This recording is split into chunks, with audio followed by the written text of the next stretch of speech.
তুই শুনিস নাই আমি তোকে রাতের বেলা কি বলছি? আমি তোকে স্বামী হিসেবে মানি না। তুই কোন সাহসে আমাকে টাচ করলি বল? কি হলো বল? তুই আমাকে কেন টাচ করার সাহস পেলি বল? ও আমার দেহ ভোগ করার খুব শক্ত, তাই না?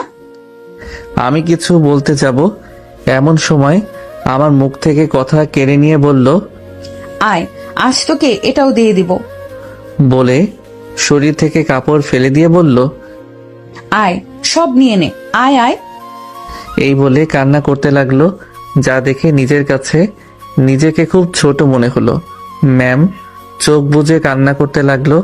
আমি এগিয়ে গিয়ে শাড়ির আঁচলটা উঠিয়ে দিয়ে ফ্রেশ হতেই ওয়াশরুমে চলে গেলাম। আয়নায় তাকিয়ে দেখলাম আমার মুখের উপর 10টা আঙুলের ছাপ বসে গেছে। এটা দেখে চোখ দিয়ে পানি বের হয়ে গেল। আমি শাওয়ারটা ছেড়ে দিলাম আর চিৎকার করে কাঁদতে লাগলাম। আর ভাবতে লাগলাম আমাকে ও এতটা খারাপ ভাবে, আমি এতটা খারাপ ছেলে যে আমি ওকে ভোগ করার জন্য বিয়ে করেছি।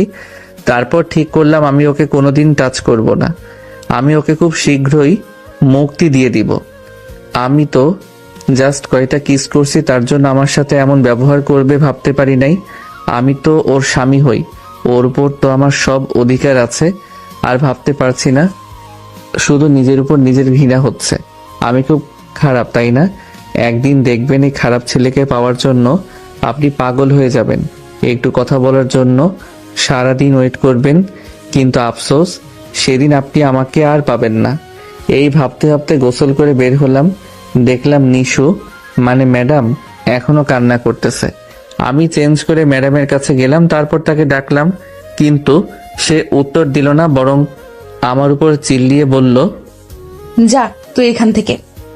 আমি আসলাম না, তার দিকে অপরাধীর মতো তাকিয়ে থাকলাম আর বলতে লাগলাম, আই এম সো সরি, আসলে আমি বুঝতে পারি নাই, তাই এটা করে ফেলছি, দয়া করে ক্ষমা করে দেন। আমি আর কোনোদিন এমন করব না।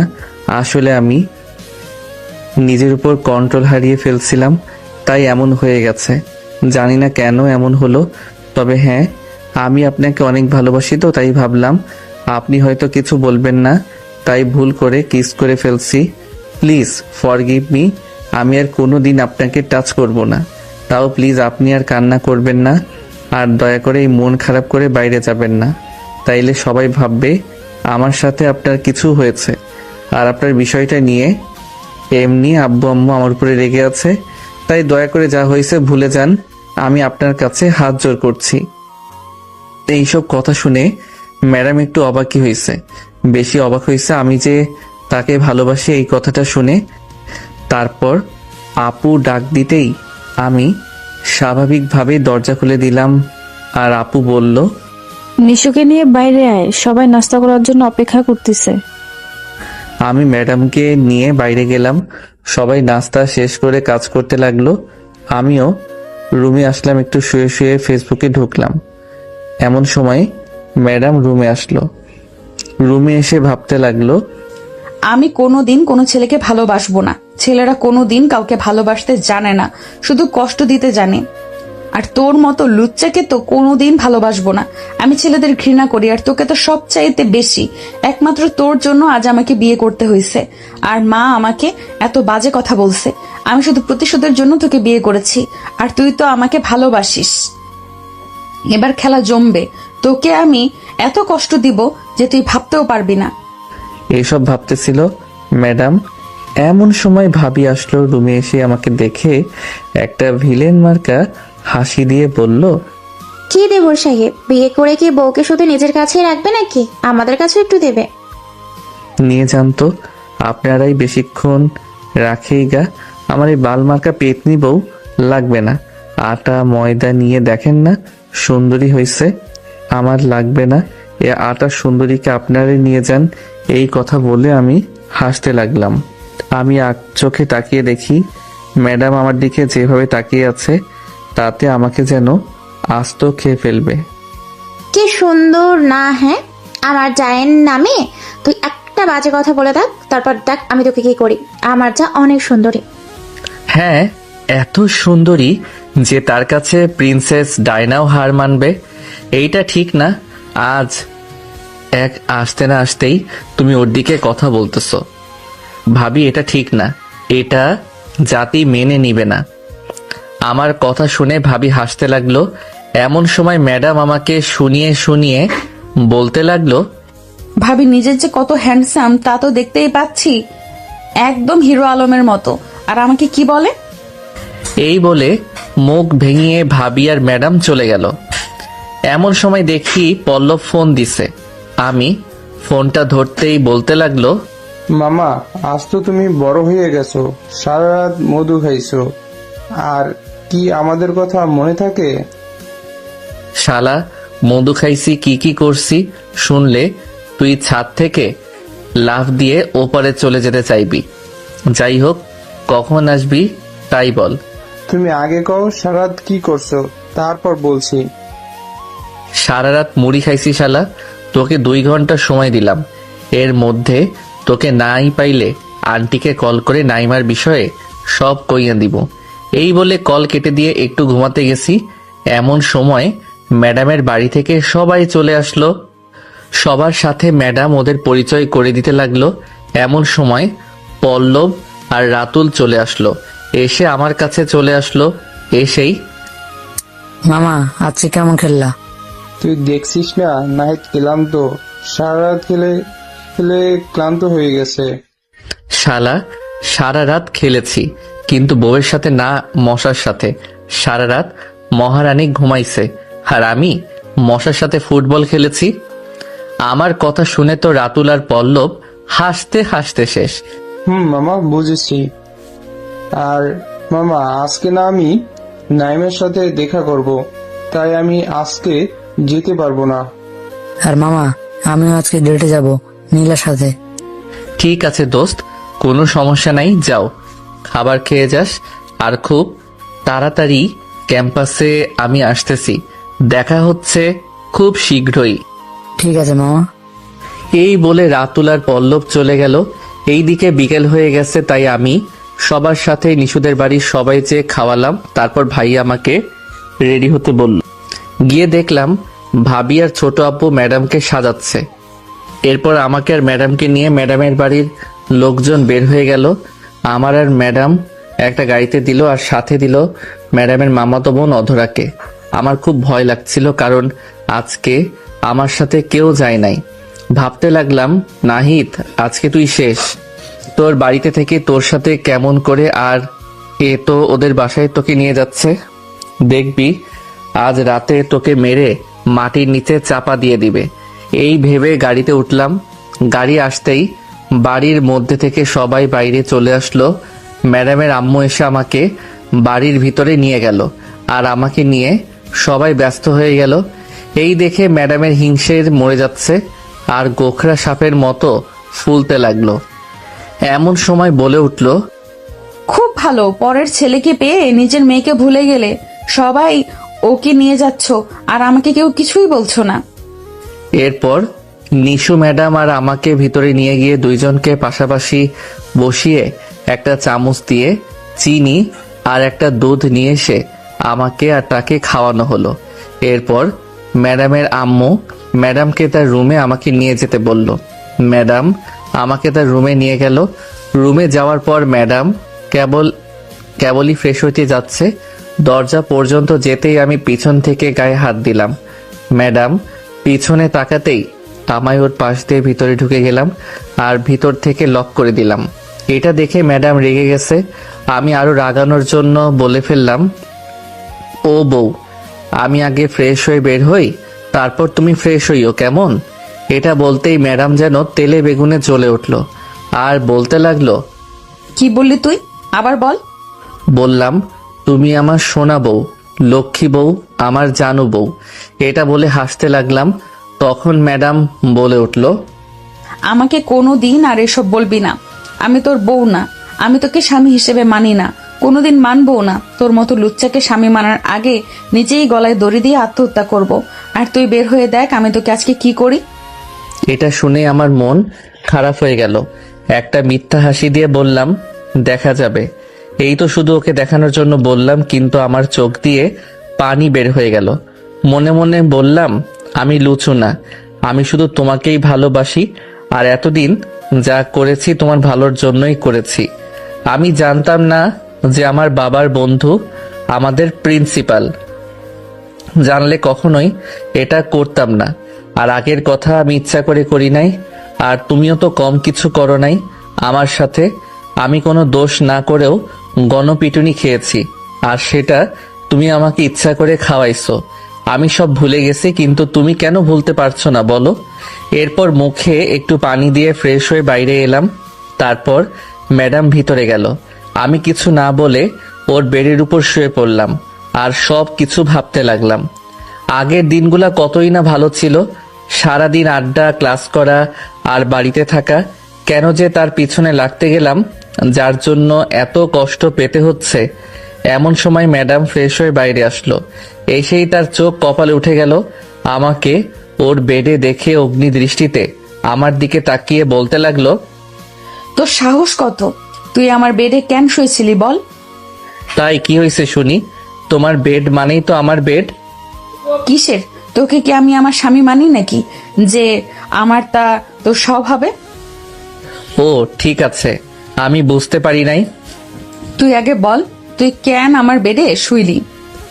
আমি আসলে বুঝতে পারি নাই যে তোমার বেডে আমি একটু শুইছি জন্য মহাভারত অশুদ্ধ হয়ে যাবে। তুমিও তো আমার সবকিছু ব্যবহার করো। আমি কি কখনো এই রকম ভাবে বলেছি? তোর সব জিনিস মানে আমার সব, কিন্তু আমার কিছুই তোর না। এত বৈষম্য কেন? নারী পুরুষ সমান অধিকার। আমার সব তোমার, কিন্তু তোমার সব আমার না কেন? আমি এই বৈষম্য মেনে নিব না। আমার তুমি সব ব্যবহার করবা, কিন্তু তোমার জিনিস আমি ব্যবহার করতে পারবো না কেন? কারণ আমি তোকে স্বামী হিসেবে মানি, কিন্তু তুই আমাকে বউ হিসেবে মানিস না। তাই আমি সবটা ব্যবহার করব, আমার কোনো জিনিসে হাত দিবি না। আমি আর কিছু বললাম না, চুপ করে সোফাতে গিয়ে বসে পড়লাম। এরই মধ্যে অধরা এসে আমাদেরকে নিচে যেতে বলল। আমাকে নিয়ে ম্যাডাম নিচে গেলে খাবার টেবিলে বসলাম, কিন্তু কিছু খেতে ইচ্ছা করছিল। তাই ম্যাডামের আম্মুকে বললাম আমি কিছু খাবো না। এই বলে নিচ থেকে চলে আসলাম আমি। ম্যাডাম বুঝতে পারলো আমি কোনো কিছু খেলাম না। আমি উপরে এসে ফোনটা নিয়ে সোফার একটা বালিশ আর কাঁথা নিয়ে শুয়ে পড়লাম। একটু পরে মহারানী আসলো রুমে এসে আমার দিকে অনেক তাকিয়ে থেকে কিছু বলতে চেয়েও বলল না, না বলে শুয়ে পড়ল। আমি ওই দিকে খেয়াল না করে ফোনে গেম খেলতে লাগলাম। খেলতে খেলতে কখন যে 12টা বেজে গেছে বুঝতেই পারি নাই। এরপর আমি কাঁথা মুড়ি দিয়ে কখন যে ঘুমিয়ে গেছি নিজেও জানি না। সকালে কারো মিষ্টি কথায় ঘুম ভেঙে গেল। দেখি ম্যাডাম আমাকে ডাকতেছে। আমি বললাম কি হয়েছে? সে বলল, ঘুম থেকে ওঠ, অনেক বেলা হয়েছে। আমি উঠে ফ্রেশ হয়ে নিচে গেলাম। ম্যাডাম আমাকে নিজে নাস্তা বেড়ে দিল। তারপর আমি নাস্তা করলাম। এরই মধ্যে দেখি আমার 2 দুলাভাই চলে আসলো। দুলাভাইদের নাস্তা করিয়ে বাজারের দিকে নিয়ে গেল আমাকে, আর বলল বাজার করতে। অনেক বাজার করলাম। বাজার করে আসতে আসতে দুপুর হয়ে গেল। বাজার থেকে এসে আমি গোসল করে রুমে বসে আছি। এরই মধ্যে মহারানী এসে হাজির। তোকে এত বাজার কে করতে বলছে? এটা নাকি নিয়ম। আর তোমার আম্মু তো বেশি একটা বাইরে যেতে পারে না, আর সে কিভাবে বাজার করবে, তাই বেশি করে দিয়ে গেলাম। তুমি আবার আস্তে আস্তে বাজার ফুরিয়ে যাবে। এরপর ম্যাডামদের বাসা থেকে বিদায় নিয়ে ম্যাডামকে নিয়ে আমাদের বাড়ি চলে আসলাম। বাড়িতে আসতেই আব্বু বলল আমাকে নাকি অফিসে বসতে হবে। তবে ছোট আপু আর ভাইয়া বলল আমার এখনো পড়ালেখা শেষ হয়নি, তাই আগে পড়াশোনা শেষ করি, তারপর আব্বু ও আর না করেনি। তবে সবাই নাকি 15 দিনের জন্য মামা বাড়ি যাবে। আমাকে অফিসে বসতে হবে, কি আর করার। এখন প্রতিদিন একই রুটিন। সকালে ঘুম থেকে উঠে ফ্রেশ হয়ে ম্যাডামকে ক্যাম্পাসে নিয়ে গিয়ে নামিয়ে দিয়ে আমি অফিসে যাই। প্রতিদিন দুপুরে আমি ম্যাডামকে কল করে জিজ্ঞাসা করি খাইছে কিনা। এর জন্য প্রতিদিন আমাকে অপমান করে। প্রতিদিনই দুপুরের পরে আমি ম্যামকে বাড়িতে রেখে আসি। অবশ্য 2 দিন বাইক ব্রেক করায় আমাকে অনেকগুলো থাপ্পড় দিছে আর অনেক খারাপ কথা বলছে। আর আমার জন্য এই কয়েকদিন কখনো রান্না করে নাই। প্রতিদিন আমি অফিস থেকে ফেরার সময় যা নিয়ে আসতাম তা কোনোদিন ম্যাডাম নেয় নাই। তা হয়তো ডাস্টবিনে ফেলে দিছে, নইলে কুকুরকে দিয়ে দিছে, আর নয়তো আমার মুখের উপর ছুঁড়ে মারছে। আর এখন আমাকে যতটা পারে অ্যাভয়েড করে চলে। আমি কথা বলতে চাইলেও খুব একটা কথা বলে না, শুধু হুঁ হ্যাঁ না এই সবের মধ্যে সীমাবদ্ধ থাকে। এমনই চলতেছিল। কালকে বাবারা আসবে, তাই আমাকে আজকে যা করার তাই করতে হবে। আজই জীবনের শেষবারের মতো ম্যাডামকে প্রপোজ করব, তাই সব ব্যবস্থা আজকেই করতে হবে।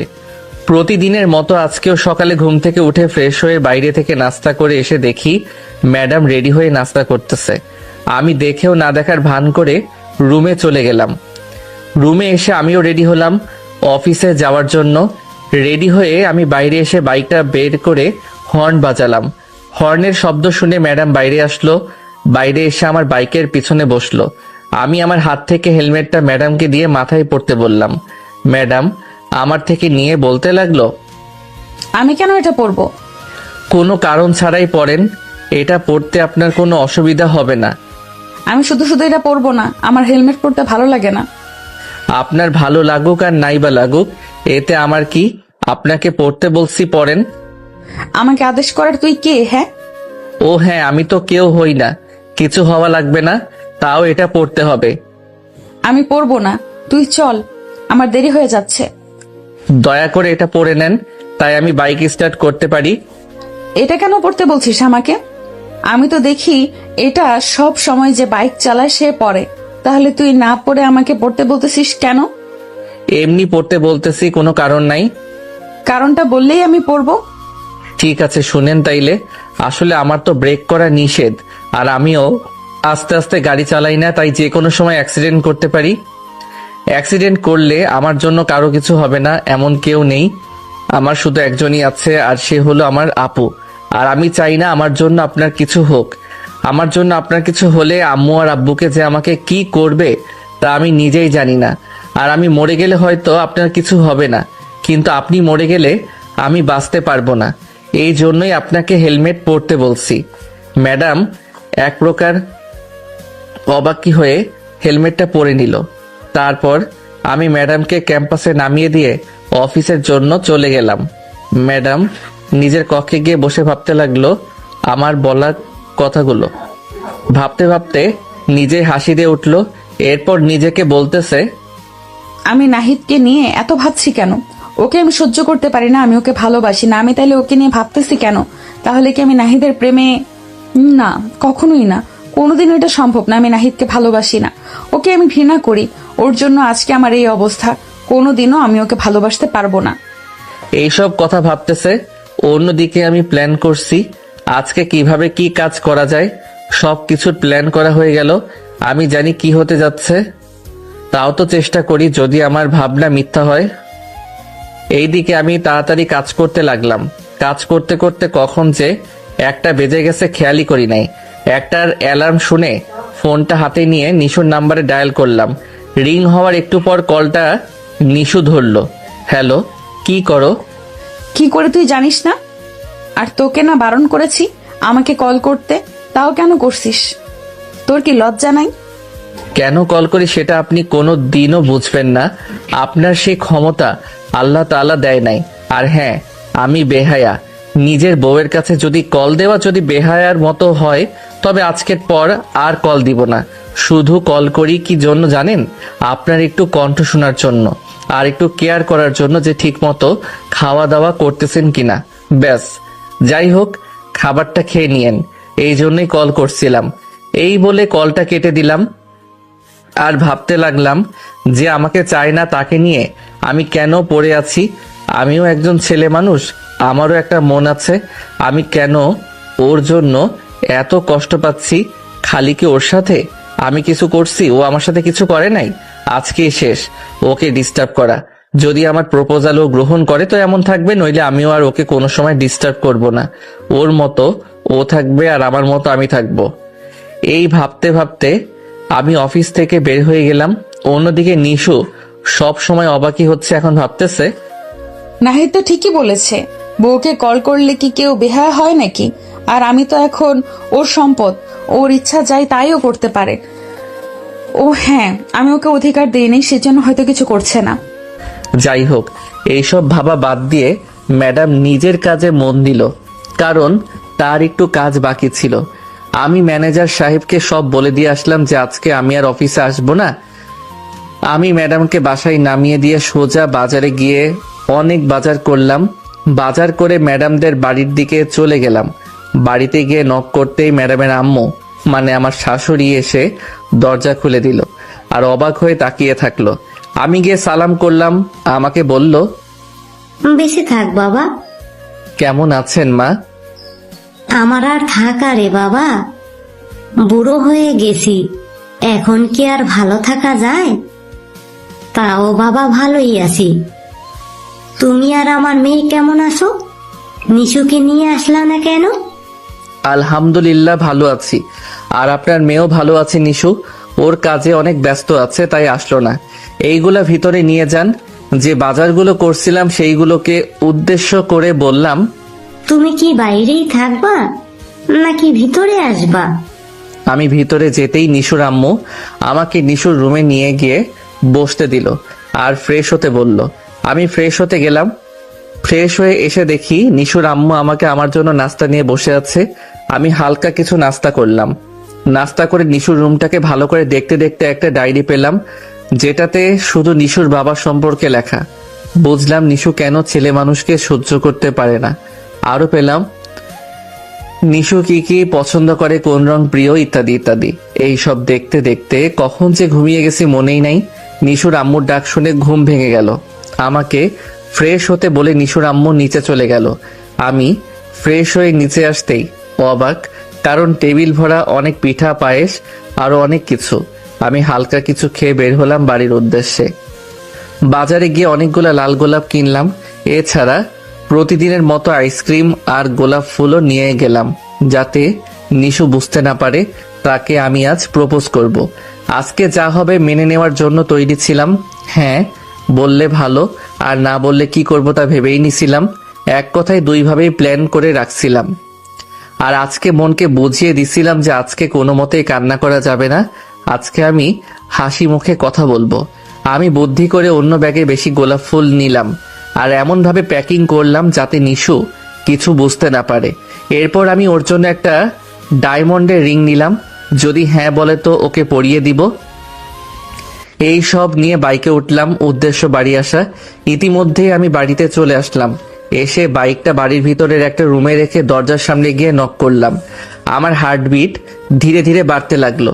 নিশু এসে দরজাটা খুলে দিল। আমি হাসি মুখেই নিশুর দিকে কিছু চকলেট আর কয়েকটা গোলাপ ফুল বাড়িয়ে দিলাম। নিশুও আমার থেকে চকলেট আর ফুল নিল, কিন্তু চকলেট আর ফুল নিয়ে একটা হারামি মার্কা হাসি দিয়ে ফুলগুলো বাইরে ছুঁড়ে ফেলে দিল। আর চকলেটগুলো পাশে একটা কুকুর শুয়েছিল, কুকুরের সামনে ফেলে দিল। আমি আর কিছু বললাম না, কোনো রিয়াক্টও করলাম না, কারণ আমি জানতাম নিশু এমনই করবে। তাই মনে মনে একটা হাসি দিলাম। এরপর আমি ওকে একটু ধাক্কা দিয়ে রুমের ভিতরে চলে আসলাম, যাতে এই ধাক্কাতে নিশু বুঝতে পারে আমি ওর উপর রাগ করেছি। এরপর আমি উপরে চলে আসলাম। এসে আমি ফ্রেশ হয়ে সোফার উপরে বসে ভাবতে লাগলাম কিভাবে বলবো, শুরু করব কিভাবে। অবশেষে একটা প্ল্যান করে ফেললাম। আমি জানি নিশু আমার প্রপোজাল গ্রহণ করবে না, তবু চেষ্টা করছি যাতে নিশু কোনোদিন আমাকে দোষ না দিতে পারে। কিন্তু আমি নিশুকে অনেক ভালোবেসে ফেলছি। আগে যদিও প্রতিশোধ নিয়ে ভাবতাম, কিন্তু এখন আর ভাবি না, কারণ আমি এখন নিশুকে অনেক ভালোবাসি। জানি না প্রপোজাল গ্রহণ না করলে আমি কি করব, তবে হ্যাঁ, আজকে নিশু আমাকে ফিরিয়ে দিলে নিশু আর কখনো আমাকে পাবে না। আমার সাথে যেমন ব্যবহার করছে, আমি এর চাইতে অনেক বেশি খারাপ ব্যবহার করব নিশুর সাথে। আজকে আমি অনেক কিছু নিশুকে বলবো, দেখি কি বলে। হ্যাঁ বললেও বলবো, না বললেও আমি নিশুকে অনেক কিছু বলবো। এসব ভাবতে ভাবতে কখন যে নিশু আমার সামনে চলে এসেছে খেয়ালই করি নাই। ওই তুই এত কি ভাবতেছিস? তোকে সে কখন থেকে ডাকতেছি। না কিছু না, আজকে আপনার সাথে আমার কিছু কথা ছিল। আপনার কি সময় হবে আমার সাথে কথা বলার? হ্যাঁ হবে, বল কি কথা বলবি। আপনি খেয়ে আসেন, তারপর না হয় বলি। না তুই এখন বলবি, কি বলবি? না এখন কোনোভাবেই বলতে পারবো না, খাবার খেয়ে আসেন তখন বলি। এত ন্যাকামি করা বাদ দে, বলে ফেল কি বলবি। প্লিজ আপনাকে রিকোয়েস্ট করতেছি, আপনি খেয়ে আসেন তারপর বলি। ঠিক আছে, আচ্ছা তুই আয়, আজ একসাথে ডিনার করি। আমি নিজের কানকে বিশ্বাস করতে পারছিলাম না।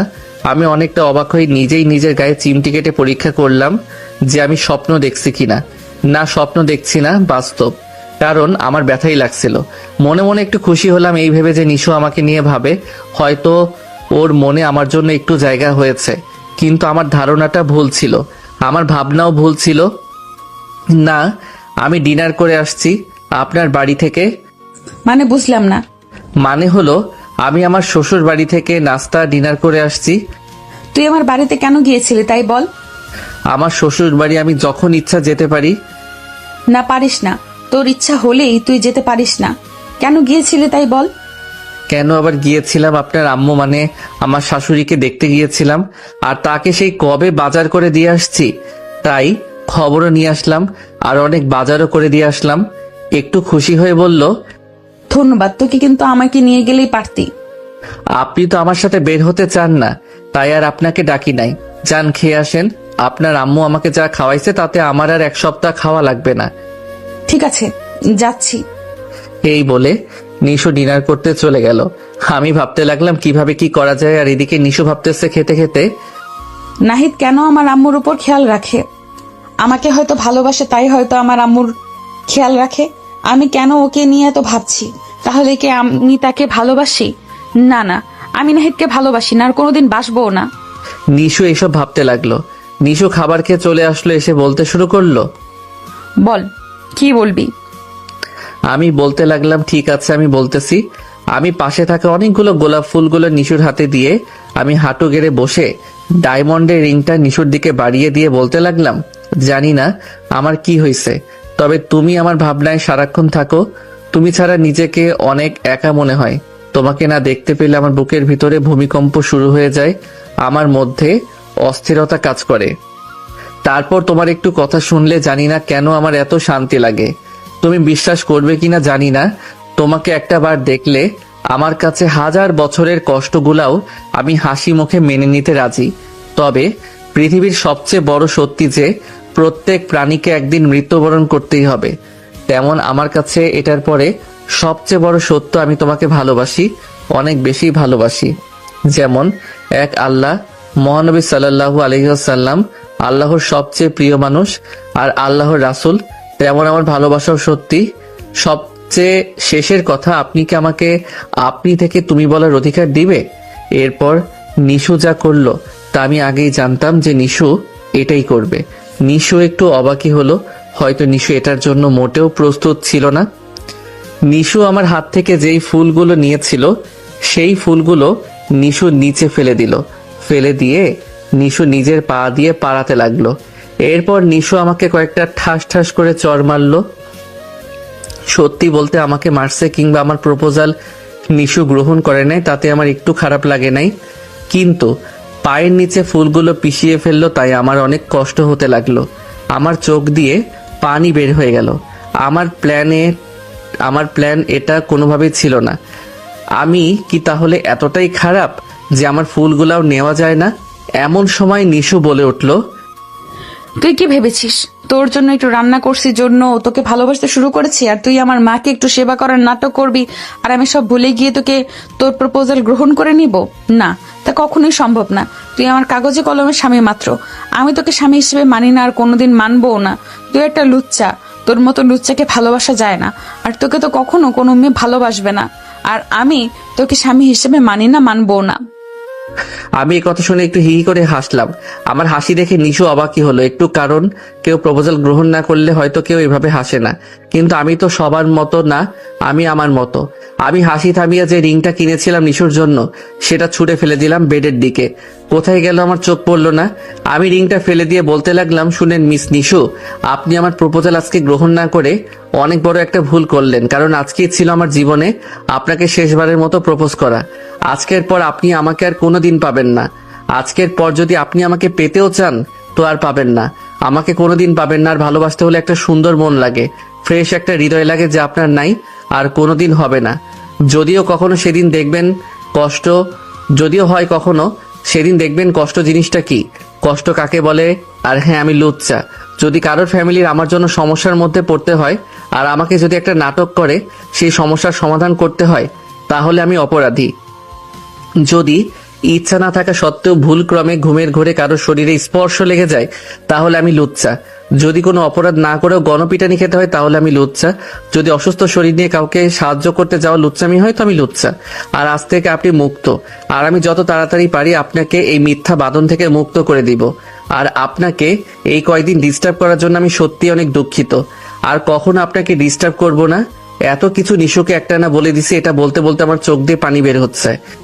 আমি চাইলে তো তোকে পাবো, কোনোদিন তো চাইবই না। চাইবেন কি চাইবেন না সেটা সময় বলে দিবে।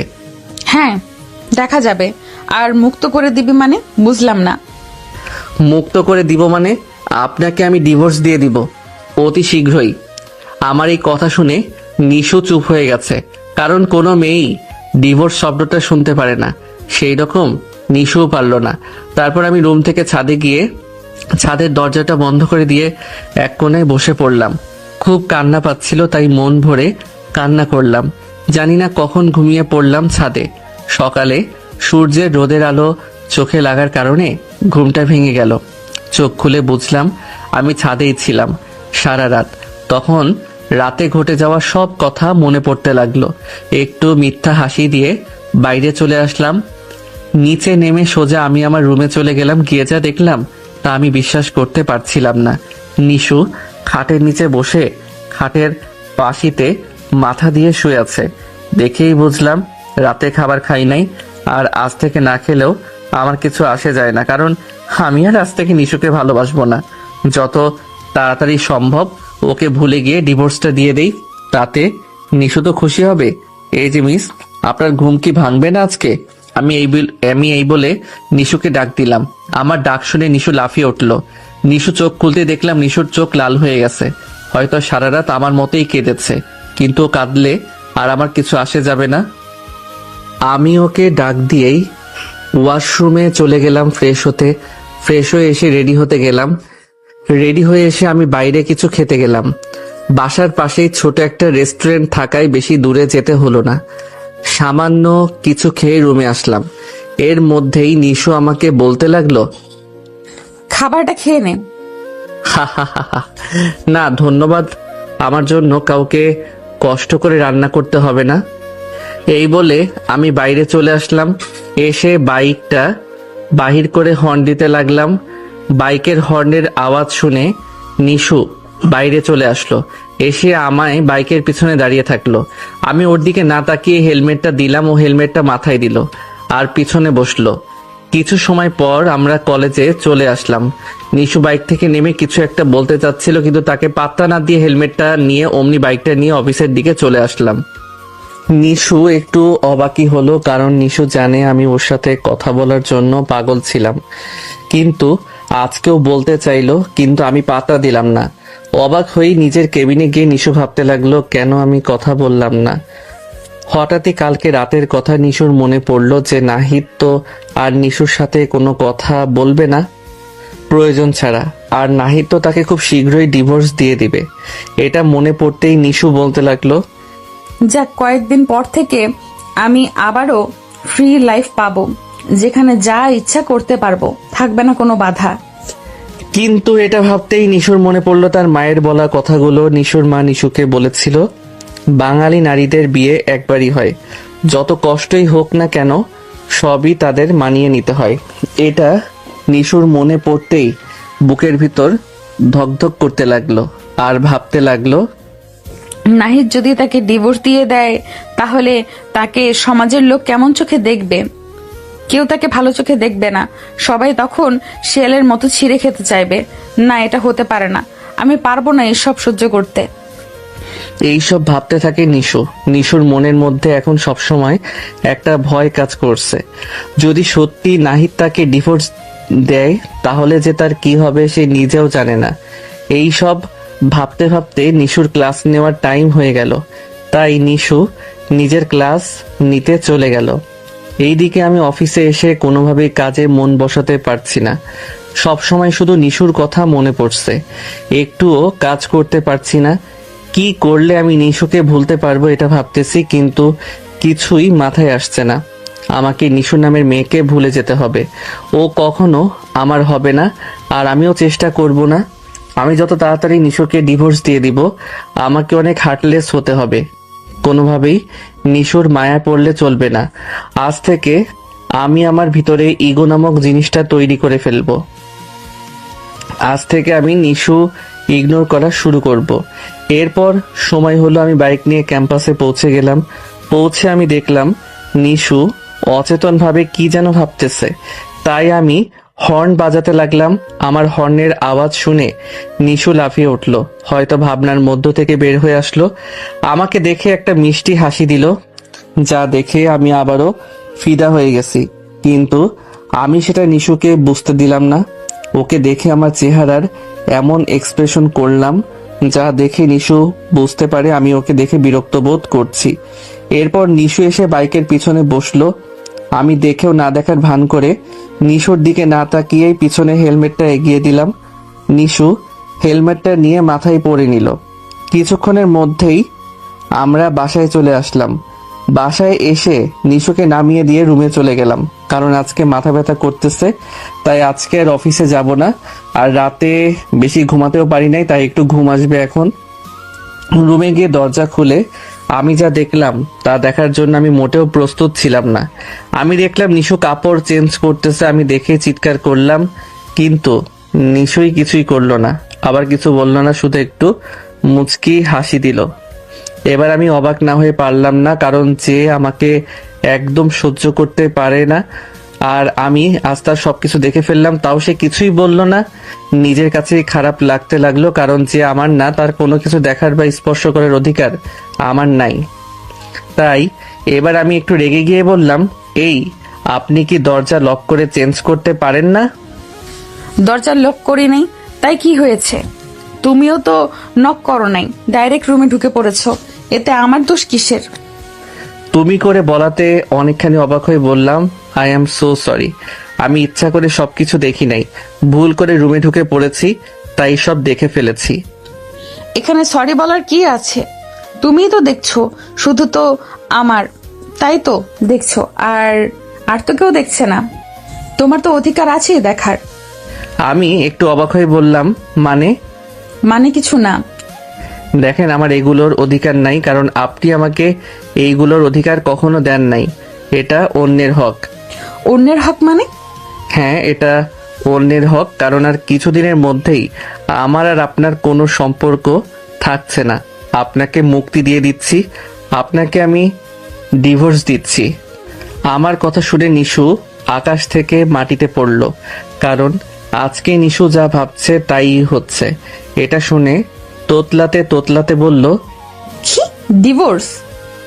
হ্যাঁ, ডিভোর্স। আমি আর এই মিথ্যা সম্পর্কে থাকতে চাই না। আমি থাকতে চাই না কাগজ কলমের কোনো সম্পর্কে। আমি এটা বলে রুম থেকে বাইরে চলে আসলাম। এসে গেস্ট রুমে ঘুমিয়ে পড়লাম। এবার নিশুর পায়ের নিচ থেকে মাটি সরে গেল।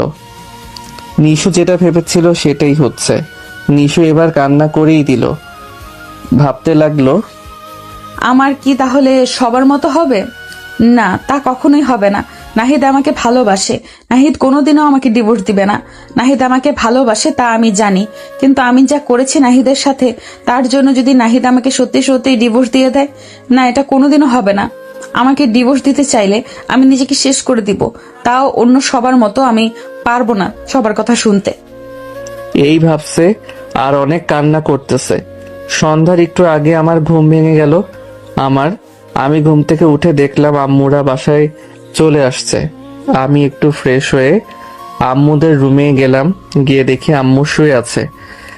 আমি গিয়ে মায়ের পায়ের কাছে গিয়ে বসলাম, পায়ের উপর হাত দিয়ে কান্নাই করে ফেললাম। আম্মু চোখ বুজেছিল, তাই আমার আশা বুঝতে পারে নাই।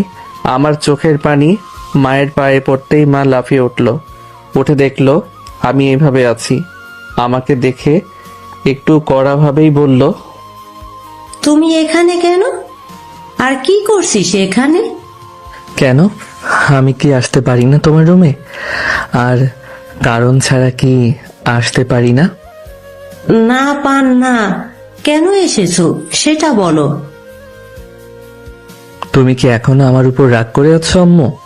রাগ তো করা যায় ছেলের উপর, তোমার মতো কুলাঙ্গারের উপর রাগ অভিমান করা যায় না। ঠিকই বলছো মা, আমি কুলাঙ্গার। এই বলে আমি সব বলতে শুরু করলাম।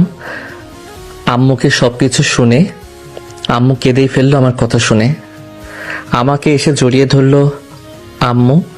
জড়িয়ে ধরে আম্মু আমাকে বলতে লাগলো, আমাকে ক্ষমা করে দে বাবা, আমি কিছু না বুঝে তো অনেক কষ্ট দিয়ে ফেললাম। কি বলো আম্মু, তুমি কেন ক্ষমা চাইছো? তুমি আমার মা, তোমাকে আমার কাছে ক্ষমা চাইতে হবে না। তুমি শুধু আমাকে একটু আদর করে দাও, তাই আমার আর কিছু চাই না। আম্মু আমাকে এমনভাবে জড়িয়ে ধরলো যেন আম্মু আমাকে ছেড়ে দিলেই আমি হারিয়ে যাব। আম্মু আমার কপালে আর মুখে অনেকগুলো চুমু দিয়ে বুকে জড়িয়ে নিল। আজ অনেক দিন পরে মায়ের বুকে মাথা রাখতে পেরে মনে হচ্ছে আমি জান্নাতে চলে গেছি। মায়ের বুকে মাথা রাখতে আমার সব কষ্ট এক নিমিষেই চলে গেল। অনেক শান্তি লাগতে লাগলো আমার মনের ভিতরে। এরই মধ্যে বাবা এসে আমাকে জড়িয়ে ধরে বলতে লাগলো, আমি জানতাম আমার ছেলে কখনো এমন কাজ করবে না। এই হলো আমার সন্তান। আমার দেওয়া শিক্ষা মর্যাদা দিয়ে দিস বাবা, তোকে নিয়ে আমার অনেক গর্ব হচ্ছে। You are my son. I love you আব্বু। Love you son. এই বলে আব্বু আমাকে বুকে জড়িয়ে নিল। আজকে আমার কোনো কষ্ট নাই, সব এক নিমিষেই চলে গেছে। আজকে আমি অনেক খুশি আর অনেক সুখী মানুষ। এইভাবে কেটে যাচ্ছিল আমার দিনগুলো। দেখতে দেখতে কেটে গেল 3 মাস। আমিও এখন প্রতিদিন অফিসে যাই, কারণ ভাইয়া আমাকে এমডি করে দিছে। নিশুর সাথে আমার এখন আর প্রয়োজনের বাহিরে কথা হয় না। এখন আমি আর নিশুকে কল করি না। প্রতিদিন নিশুই আমাকে প্রতিদিন কল করে খাবার খেয়েছি কিনা জিজ্ঞাসা করে, কিন্তু আমি জিজ্ঞাসা করি না বা বলিও না তুমি খাইছো কিংবা খেয়ে নিও। আমি জানি ভালোবাসার মানুষের অবহেলা কতটা কষ্ট দেয়। আমি জানি আমার এইসব বিহেভ নিশুকে কতটা কাঁদায়। আমি এখন নিশুকে দেখেই মনে হয় আমাকে নিশু ভালোবাসে, মানে অনেক ভালোবাসে। এখন আর নিশুর সেই হাসি মুখ দেখা যায় না। সব সময় মুখটা মলিন হয়ে থাকে। শুধু আব্বু আম্মু যখন থাকে, যখন আমি একটু কথা বলি, তখন নিশুর মুখে একটু হাসি দেখা যায়। আমি যে ওকে এমন কষ্ট দিয়ে ভালো আছি না, আমি ভালো নেই। আমি চাইলেও যা ওর সাথে ভালোভাবে কথা বলতে পারি না, কিসে যেন বাধা দেয় আমাকে। যখন ভাবি আজকে নিশুকে ক্ষমা করে দিব, তখনই নিশুর দেওয়া কষ্টগুলোর কথা মনে পড়ে যায়। পারি না তখন আর নিজেকে কন্ট্রোল করতে। তাই আমিও প্রতিশোধ নিচ্ছি। নিশুকে দেখাচ্ছি আপনকেও অবহেলা করলে কেমন লাগে, কতটা কাঁদায় এমন অবহেলাগুলো। এখন আমার প্রতিদিনের নিয়মিত রুটিন। সকালে উঠে ফ্রেশ হয়ে নিশুকে ক্যাম্পাসে ড্রপ করে দিয়ে অফিসে একটু কাজ করে নিশুকে আবার বাড়িতে দিয়ে যাই, আবার অফিস, তারপর বন্ধুদের সাথে একটু আড্ডা, রাতে খাবার খাওয়া আর পাবজি খেলা ও অফুরন্ত ঘুম। কিন্তু এখন প্রতিদিন একটা জিনিস লক্ষ্য করি, নিশু আমার সাথে কথা বলতে চায়। নানা বাহানায় রুমে এসে কথা বলতে চায়, কিন্তু আমি কথা বলি না। এখন আমার ঘুম ভাঙে প্রতিদিন নিশুর ডাকে। প্রতিদিন দেখি নিশু আমার জন্য কফি হাতে নিয়ে আমাকে ঘুম থেকে ডাকে, কিন্তু আমি নিশুর বানানো কফি কোনো দিন খাই নাই। এইভাবে যাচ্ছিল আমার আর নিশুর দিন। একদিন সন্ধ্যার সময় হঠাৎ করে আব্বু আমাকে ডাকলো তার রুমে। আমি ফ্রেশ হয়ে এসে আব্বুর রুমে গেলাম। রুমে গিয়ে দেখি নিশু আগে থেকেই আব্বুর সাথে কথা বলছে। রুমে দরজার কাছে গিয়ে বললাম, আসসালামু আলাইকুম, আসবো আব্বু? ওয়ালাইকুম আসসালাম। তোকে আমার রুমে আসতে অনুমতি নেওয়া লাগবে কেন? আয়। আব্বু হঠাৎ করে আমাকে ডাকলেন যে? তোকে কোনো কারণ ছাড়া ডাকতে পারি না আমি? না, ঠিক তা না। আপনি তো এতদিন আমাকে কোনো প্রয়োজনীয় কারণ ছাড়া ডাকতেন না, তাই বললাম। আজকেও কারণ, এই জন্য ডেকেছি। কারণটা হলো তোমার আর কাল থেকে অফিসে যাওয়া লাগবে না। কাল থেকে তুমি ক্লাসে যাবা। সামনে তোমার ফাইনাল পরীক্ষা, একটু পড়াশোনা করবা ভালো করে। আর আমি চাই তুমি ভালো করে পাশ করবো। ঠিক আছে আব্বু। আর শোনো, কালকে নিশু মামুনিকে নিয়ে একটু শপিং এ যাবে। অনেক দিন হলো তোমরা বাইরে যাও না, কালকে যাবে কেমন? এই বলে আমি আব্বুর রুম থেকে চলে আসলাম। আমি জানি এইসব নিশুর প্ল্যান। আমি জানি কেন নিশু এটা করলো, যাতে সবসময় আমাকে নিশু চোখে চোখ রাখতে পারে।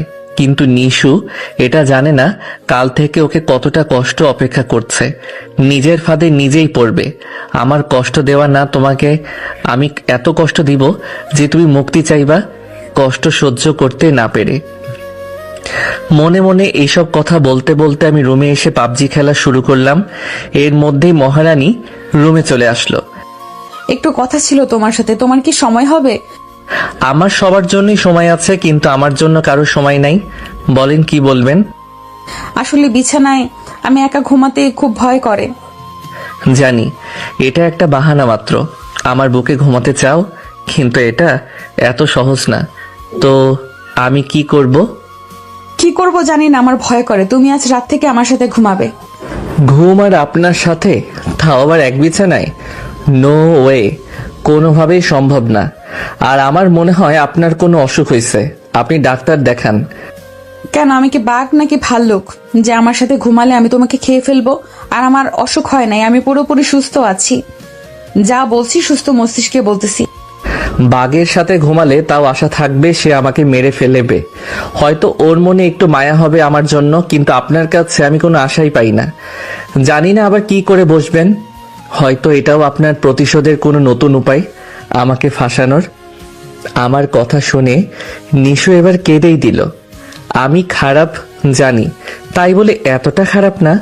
আমি এখন ওইসব নিয়ে ভাবি না। জানি আমি অনেক বড় ভুল করে ফেলেছি, আর সেই ভুল শুধরানোর চেষ্টাই করছি। কেঁদে নিশু বলতে লাগলো, কই, আমি কাচ্ছি না তো। চোখের ভেতরে পোকা গেছে হয়তো, তাই চোখ দিয়ে পানি পড়তেছে। আমি একটু ন্যাকামো করে বললাম, আমি তো কাদার মতো কিছু বলি নাই। ঠিক আছে ঠিক আছে, আমি আপনার সাথেই ঘুমাবো। কিন্তু আমার এই কথা শুনতেই নিশুর দেহে যেন প্রাণ চলে আসলো। এতদিন যার মুখটা সব সময় মলিন, আমার এই কথাটা শুনতেই যেন আগের মতো হাসি ভরে উঠল। মনে হলো যেন বিশ্ব জয় করে ফেলছে। কিন্তু কি? না কিছু না, এমনি বললাম। কিন্তু এরই মধ্যে নিচ থেকে আমাকে আর নিশোকে ডাক দিল আম্মু খাবার খাওয়ার জন্য। আমি আর নিশো খাবার খেতে গেলাম নিচে। আমি গিয়ে বসলাম খেতে, আর নিশো আর আম্মু সবার খাবার বেড়ে দিতে লাগলো। খাবার খাওয়া শুরু করলাম, কিন্তু আজকের খাবারটা অন্যরকম লাগতেছে, অন্যরকম স্বাদ ছিল আজকে। কিন্তু কিছু বললাম না। আমি সবার মতো না যে রাগ দেখিয়ে খাবার না খেয়ে সারা রাত কষ্ট করব। খাবার খাওয়া শেষ করে আমি বলতে শুরু করলাম, আম্মু আজকে রান্না কে করছো? কেন, আজকের খাবার খুব টেস্টি হয়েছে, তাই না? যাই হোক, আগে বলো কে রান্না করছে? আজকে রান্না করেছে আমার মেয়ে নিশু মামনি। খুব সুন্দর হয়েছে, তাই না? নামটা শুনে একটু অবাকই হলাম, কারণ আজকে রান্নাটা খুব সুন্দর হয়েছে। কিন্তু নিশুকে বুঝতে দেওয়া যাবে না যে ভালো হয়েছে, তাই একটু ভাব নিয়ে বললাম, ভালো না ছাই, এই তরকারি কেউ খায় কখনো? একদম বাজে হয়েছে। এর চাইতে আমি ভালো করে রান্না করতে পারি। আমার মুখে এই কথা শুনে নিশুর মুখটা কালো হয়ে গেল। দেখে মনে হলো আর কিছু বললেই এখনই বৃষ্টি শুরু হয়ে যাবে, তাই আর কিছু বললাম না। এই দিকে আমার কথা শুনে আব্বু বলে উঠল, ওই একদম মিথ্যা কথা বলবি না মামুনি, তোমার রান্না অনেক সুন্দর হয়েছে। সুন্দর না কচু, এত ফালতু কেউ রান্না করে নাকি? যদি এতই বাজে হয় তো তুই খাবার সম্পূর্ণ খাইলি কিভাবে? তো কি করব শুনি, সারা রাত না খেয়ে থাকবো নাকি? আমি এতটা পাগল না। তুমি কি আমাকে পাগল পেয়েছো? তরকারি খাওয়া হইলে তুই কি আর খাইতি? তোকে আমি হাড়ে হাড়ে চিনি। ও যা তা না বলে তোমার রান্না অনেক ভালো হয়েছে। এবার ধরা খেয়ে গেছি, তাই আর কিছু বললাম না। সরাসরি রুমে চলে আসলাম, গেম খেলা শুরু করলাম। এরই মধ্যে নিশুর আগমন। আমাকে গেম খেলতে দেখে যেন আর সহ্য করতে পারলো না, এক প্রকার রেগে গিয়ে বলে ফেললো, এই তুমি কি সেই ছোট ছেলে নাকি যে সব সময় এসব ফালতু গেম খেলবে? তোমার কি এখন আর গেম খেলার বয়স আছে? আমি ছোট নাকি বড় হয়েছি নাকি? আর গেম খেলতে কোনো বয়সের দরকার হয় না। গেম খেলতে ভালো লাগে তাই খেলি। তুমি ছোট তাই না? কালকে হবে ছেলের বাপ আর সেই কিনা ছোট ছেলে, আর তুমি গেম খেলতে পারবে না। গেম খেলা দেখলে আমার খুব রাগ হয়। আমি আর আমার আবার ছেলে যার বউ নামক প্রাণীটাই নেই, আর তার আবার নাকি ছেলে হবে। আপনার কিসে রাগ হবে আর কিসে হবে না তাতে আমার কি? আমি তো আপনার কিছু হই না। আমি খেলবো, 100 বার খেলবো। তারপর ও মিথ্যা একটা হাসি দিয়ে বলল, তুমি আমার কিছু হও আর না হও তা শুধু আমি জানি। বলেন, আপনি কি জানেন? আমিও শুনতে চাই, বলেন। না থাক, সব বলবো না। যদি মন নামক কিছু থেকে থাকে তাহলে বুঝে নাও। আমার মন নামক কিছু আছে, তাই বুঝতেই পারি আমি আপনার কিছু হই না। আমি আপনার কাছে কাগজে কলমের স্বামী। আমি আপনার জীবনের অভিশাপ। আপনি আমাকে ঘৃণা করেন, আমি এটাই বুঝতে পারি। আমার কথা শুনে কেঁদেই ফেলছে, কাঁদতে কাঁদতে বলতেছে, না, তুমি বুঝতে পারছো তা সত্যি না। এটা সত্যি হতে পারে না। তুমি ভুল জানো। আগে হয়তো এমনটাই ভাবতাম, কিন্তু এখন আর। এখন আর কি? তুমি কি কিছুই বুঝতে পারো না? না, আমি কিছুই বুঝতে পারি না। আমি যা বুঝতে পারি তা আমি বলেই দিছি, আর এও জানি আমার ভাবনা মিথ্যা না। আমি কিছু হই না আপনার। আপনার মনে আমার জন্য কোনো জায়গা নেই, শুধু আছে ঘৃণা। আর আপনি আমাকে আপনার জীবনের অভিশাপ ভাবেন। না, তোমার ভাবনাগুলো ঠিক না। তোমার ভাবনাগুলো ঠিক না, সত্যি না। তাহলে সত্যিটা কি? আমি সেই সত্যিটা জানতে চাই। তুমি বললে না তুমি আমার কাছে কিছু না, এটা মিথ্যা। তুমি আমার সব, আমার জীবন মরণ সব। তোমাকে ছাড়া আমি নিজেকে ভাবতে পারি না। এখন আর জানি না বিশ্বাস করবে কিনা, তবে হ্যাঁ, তুমি আমার সব। এখন তোমাকে ভেবেই আমার দিন কাটে। তোমাকে ছাড়া নিজের অস্তিত্ব ভাবতে পারি না। তোমাকে আমি ভালোবেসে ফেলেছি নাহিদ, অনেক ভালোবেসে ফেলেছি নাহিদ। এটা ভালোবাসা যে এতটা ভালোবাসি যে তুমি ভাবতে পারবে না। হ্যাঁ জানি আমি অনেক ভুল করেছি, অনেক অন্যায় করেছি। জানি না এর জন্য কোনোদিন তুমি আমাকে ক্ষমা করবে কিনা। তবে আমাকে একটা সুযোগ দিতে পারো, কোনো অভিযোগ করার সুযোগ দিব না। আমাকে ভালোবাসেন আপনি কবে থেকে? কিন্তু আমাকে বিশ্বাস করো, আমি তোমাকে অনেক ভালোবাসি। তুমি ছাড়া আমি নিজেকে ভাবতে পারি না। জানি না কবে থেকে ভালোবাসি, তবে যেদিন থেকেই ভালোবাসি না কেন, তুমি তা পরিমাণ করতে পারবে না। শুধু একটা কথাই বলতে পারি, যদি তোমাকে আমি না পাই বা তুমি আমাকে ভালো না বাসো, তো আমি হয়তো বাঁচতে পারবো না। একটা সময় তুমি আমাকে কল করে জিজ্ঞাসা করতে আমি খাবার খেয়েছি কিনা। অনেকবার প্রপোজও করেছো, কিন্তু আমি তা গ্রহণ করিনি। এরপরও তুমি হাল ছাড়ো নাই। প্রতিদিন সন্ধ্যায় বাসায় আসার সময় আমার জন্য ফুল আর আইসক্রিম নিয়ে এসেছো। আমি কি করেছি, সেই আইসক্রিম কুকুরকে দিয়ে দিয়েছি। তোমার সামনে আবার তোমার দেওয়া ফুলগুলো, তোমারই সামনে আমি সেগুলো আমার পায়ের নিচে পিষেছি। কিন্তু জানো, এখন আমি ওগুলো পাওয়ার জন্য সারাদিন আশায় থাকি। হয়তো আজকে আমার জন্য আবার ফুল আর আইসক্রিম নিয়ে আসবে। কিন্তু আমি যে অনেক বেশি কষ্ট দিয়ে ফেলেছি, আমি জানি আমি অনেক কষ্ট দিয়ে ফেলেছি, কষ্ট দিয়েছি তোমাকে। কিন্তু আমি তোমাকে এখন অনেক ভালোবাসি। পারছি না তোমার এই অবহেলাগুলো মেনে নিতে পারছি না। তোমাকে ছাড়া থাকতে পারছি না। প্লিজ আমাকে ক্ষমা করে দাও। আমাকে প্লিজ আপন করে নাও। তুমি যত পারো আমাকে মারো, ইচ্ছা মতো গালিগালাজ করো, আমি কিছুই বলবো না। যা ইচ্ছা করো, তাও আমি কিচ্ছু বলবো না। কিন্তু তবুও আমাকে ক্ষমা করে দাও প্লিজ। অবহেলা আমি আপনাকে করছি না, কারণ আমি আপনাকে ভালোবাসতাম। আমি ভালোবাসার মর্যাদা বুঝি, তাই আজ পর্যন্ত আপনাকে অবহেলা করি নাই, আর করব না। শুধু মিথ্যা দোষ আমাকে দিবেন না। আমার সাথে কথা বলো না। সব সময় আমাকে অ্যাভয়েড করে চলছো। আমার রান্না করা খাবার খেতে চাও না, এগুলো কি অবহেলা না? যদি এইগুলো অবহেলা হয়ে থাকে তাহলে ভাবেন আপনি যেগুলো আমার সাথে করেছেন সেগুলো কি। আপনি আমাকে কত থাপ্পড় দিয়েছেন মনে আছে আপনার? কত অপমান করেছেন আমাকে। আমার নিয়ে আসা খাবার আপনি কুকুরকে দিয়ে দিছেন। তাহলে আমি কতটা খারাপ ছিলাম যে আমার দেওয়া কোনো খাবার আপনি খেতে পারবেন না। আর আমাকে এত পরিমাণ ঘৃণা করতেন যে আমার দেওয়া ফুল পায়ের নিচে ফেলে পাড়াতেন। সেই খারাপ ছেলের মধ্যে আজকে কি দেখলেন যে তাকে এত ভালোবাসতেছেন? বলেন, আমাকে বলেন। নিশু চুপ করে শুধু কান্নাই করতেছে, কিছু বলছে না। কি হলো, চুপ কেন? বলেন, কি দেখলেন যে এত ভালোবেসে ফেললেন?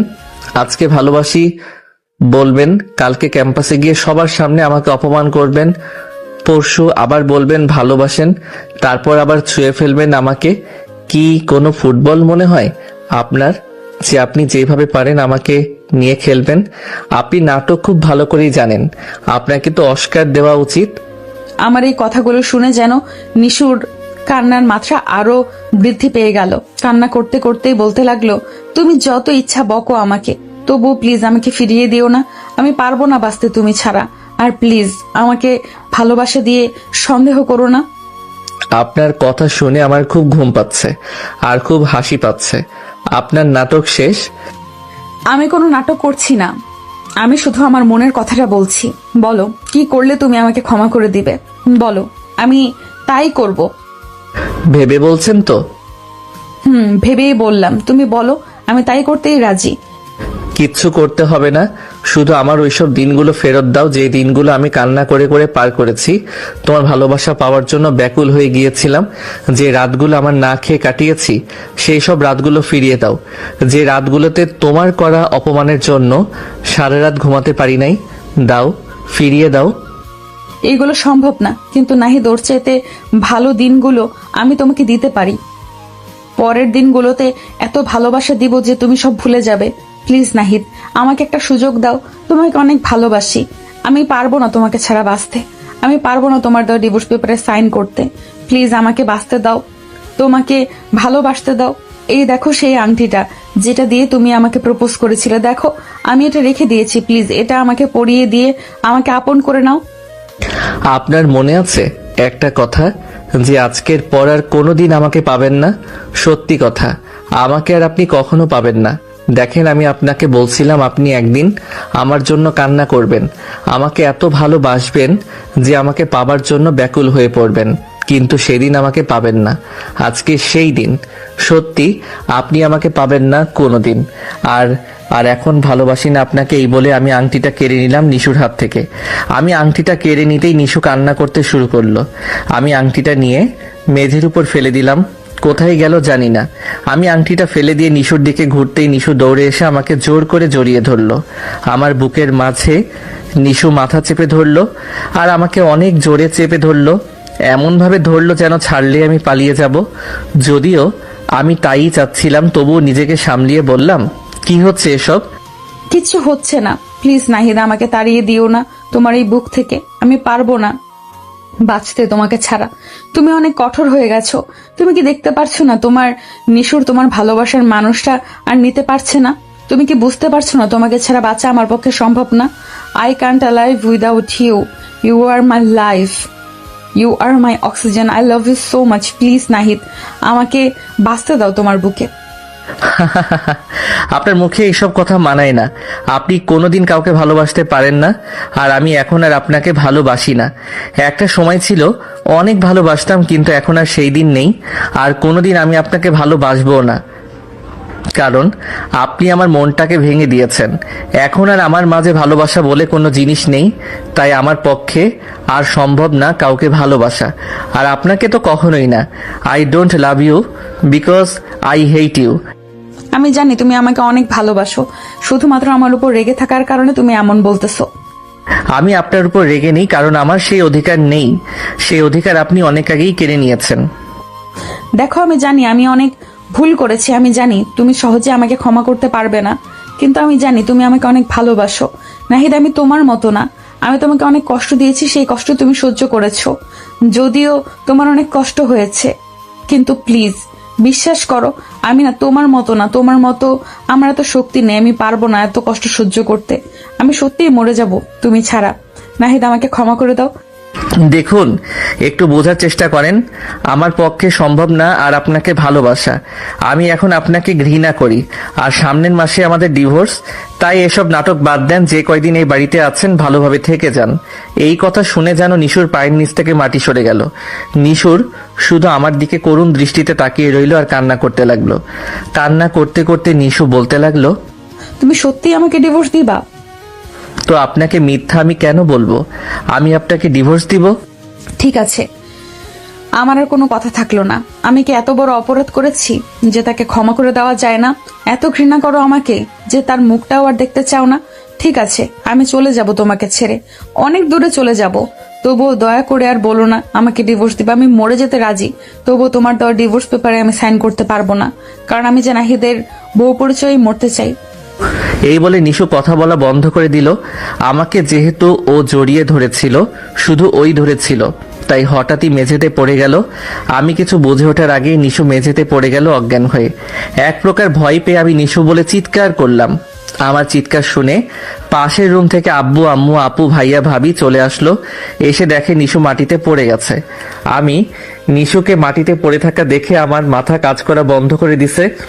আমি ভাবতেই পারি নাই এমন কিছু হয়ে যাবে। আমার মাথার মধ্যে শুধু একটা কথাই ঘুরপাক খাচ্ছে, আর তা হলো নিশুর কিছু হলে আমি নিজেকে কখনো ক্ষমা করতে পারবো না। আমি এইসব ভাবছি, আর আপু আর ভাবি নিশুকে নিচ থেকে বেডে উঠাচ্ছে, আর আম্মু আমাকে জিজ্ঞাসা করছে কি হয়েছে, কিন্তু আমার মুখ দিয়ে কোনো কথা বের হচ্ছে না। শুধু আমি নিশুর দিকে তাকিয়ে আছি এক নাগারে। আমাকে এমন দেখে আম্মুরা সবাই বুঝেই নিল আমার সাথে কিছু হয়েছে।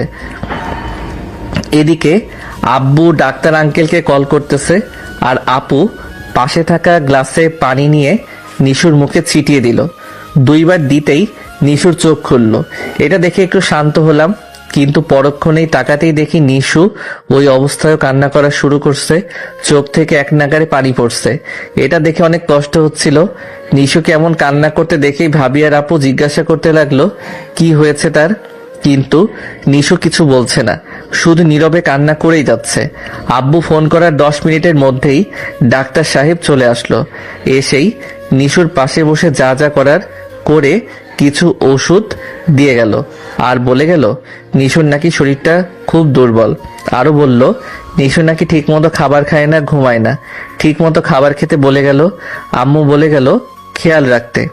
আমি নিশুর দিকে তাকাতেই দেখলাম নিশু এখনো আমার দিকে করুণ দৃষ্টিতে আমার দিকে তাকিয়ে আছে, আর ওর চোখ দুটো রক্তের মতো লাল হয়ে গেছে। আমি আর তাকিয়ে থাকতে পারলাম না ওর দিকে, তাই গিয়ে সোফাতে বসে পড়লাম। আমি বসতেই আম্মু আমার কাছে এসে বলল, কি হয়েছে ওর? তুই কি ওকে কিছু বলেছিস? তোদের মধ্যে আজ কয়দিন কি চলছে তাই বল। আমি বলতে যাব এমন সময় নিশু বলে উঠল, আম্মু, ও আমাকে কিছু বলে নাই, হঠাৎ করে মাথাটা ঘুরলো, তারপর আর জানি না। ও তো ওই সময় ওয়াশরুমে ছিল। আম্মু আর কিছু বলল না। আম্মু কিছু না বলে এক প্রকার রাগ করে চলে গেল, কারণ আম্মু জানে কিছু না কিছু তো আমি বলেছি নিশুকে, নইলে নিশুর এমন হবে না। আমি একটু অবাকই হলাম।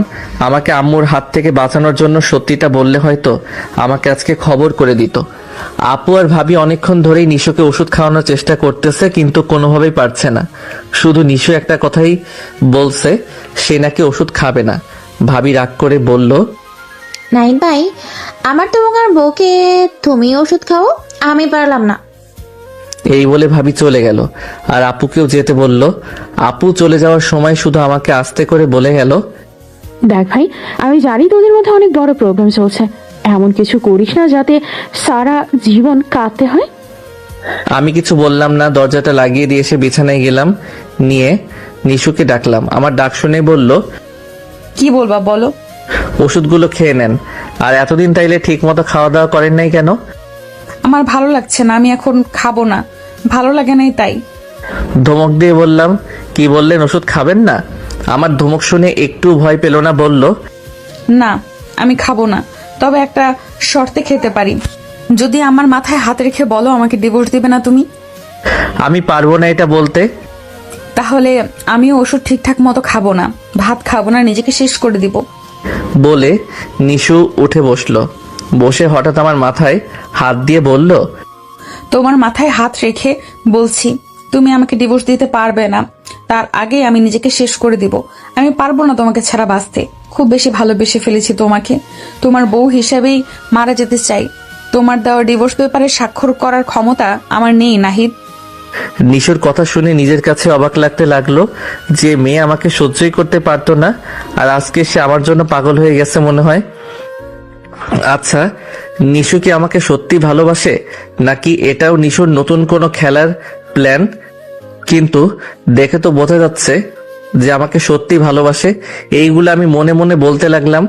আচ্ছা ঠিক আছে, আমি আপনাকে ডিভোর্স দিব না, কিন্তু আমার কথা শুনে হঠাৎই নিশুর মলিন হওয়া মুখটা আবার হাসিতে ভরে উঠল, আর বলতে লাগলো, আমার আর কিছুই চাই না, শুধু এটাই চাইছিলাম, তুমি যা বলবে আমাকে আমি তাই করব।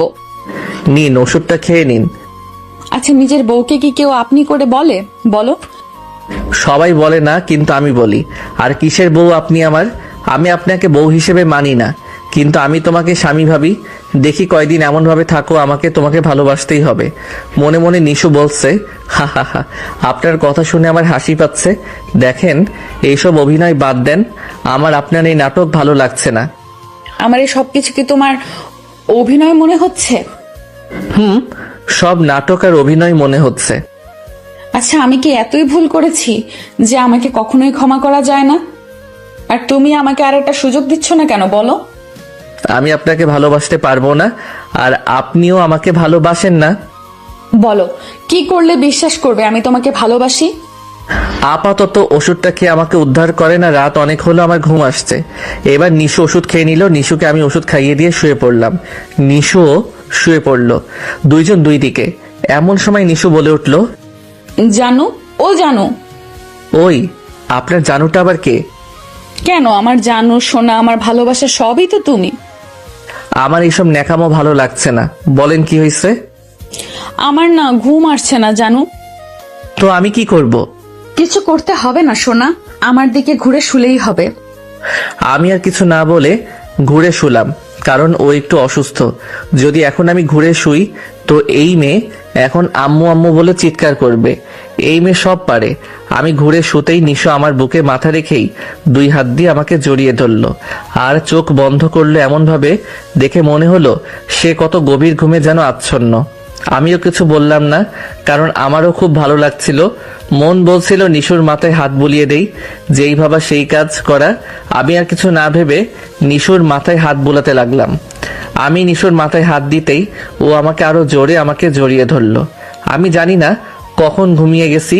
হাত বুলাতে বুলাতে সকালে যখন ঘুম ভাঙলো, দেখলাম নিশু আমার বুকে মাথা রেখে শুয়ে আছে। নিশুকে অনেক সুন্দর লাগছিল, একদম বাচ্চার মতো। সারা রাত আমিও যে ওকে জড়িয়ে ধরে রেখেছিলাম, আমিও তো নিশুকে কম ভালোবাসি না। এতদিন ওকে কষ্ট দিয়ে আমিও তো কম কষ্ট পাই নাই। আজকে ওকে বেশি সুন্দর লাগছিল আর নিজেকে ধরে রাখতে পারলাম না। নিশুর কপালে ছোট করে একটা চুমু দিলাম। সাথে সাথে নিশু কেঁপে উঠল আর আমাকে আরো জোরে জড়িয়ে ধরলো। আমি তো একটা চুমু দিয়ে নিজেই বোকা হয়ে গেলাম, কারণ নিশু জেগেছিল। আমি লজ্জায় আমার চোখ বন্ধ করে ফেললাম।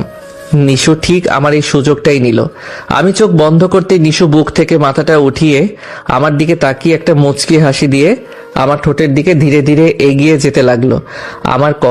আমার মাথার পিছনে হাত দুটো দিয়ে মাথাটা চেপে ধরে নিশুর আমার ঠোঁটের সাথে ওর দুই ঠোঁট মিলিয়ে দিল। আমিও আর নিজেকে ধরে রাখতে পারলাম না।